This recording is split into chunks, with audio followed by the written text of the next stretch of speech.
Hi, this is Tim and Zach for Voila. We're going to do a follow-up to our hardy planting video for someone who may not have planted a hardy Waterlily before. Zach, can you show us down here a minute? Okay, this is the plant we just showed in another video.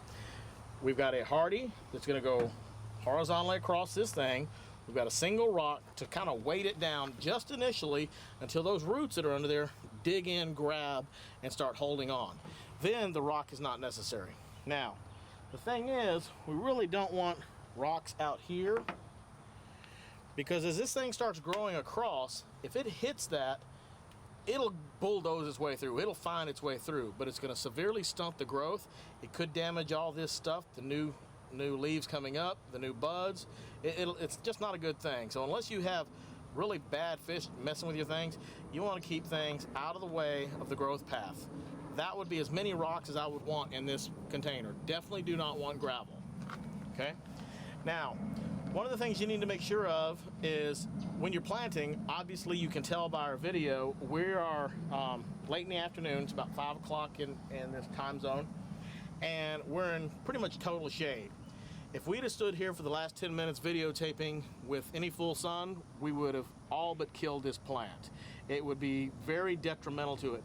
It would lose all the moisture in these pads, in the stems, and even though it may not die today, once you hit that water, it's not going to be able to reabsorb water all the way through, and you've really done a bad thing. So you want to get the plant planted and back in water as soon as possible. It is an aquatic.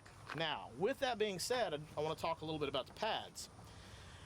You've seen pads come up and hit the surface. This pad, if I plant this and drop this in the water, and if the water surface is here, and this is only this tall, tomorrow the water would be here. That pad will hit the surface. It's reaching, looking for sunlight. The reason it's looking for sunlight, that's what makes the plant keep going.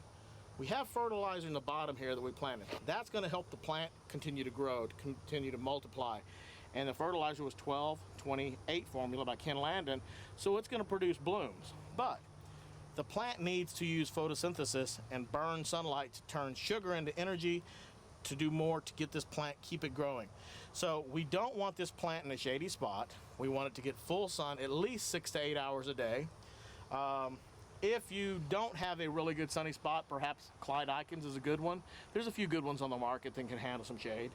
But you really want a sunny spot. You also don't want this in an area by a waterfall where water is always hitting it and beating it up and driving it underwater. Number one, it's tough on the leaf. It beats it up a little bit, but it doesn't get the sunlight, okay? Now, obviously when you get old pads, I've got a few that I cut off here. Really starting to look old, really starting to look ratty, and you don't want to see this in your pond, okay? I understand that. However, this lily pad still has at least 40 to 50% of it working using photosynthesis to help. Once it becomes more than half, then it's actually more detrimental to the plant than helping. But right now, it still could have done it. But you know, at this point, I went ahead and tossed it to make this a pretty video, make it a pretty plant.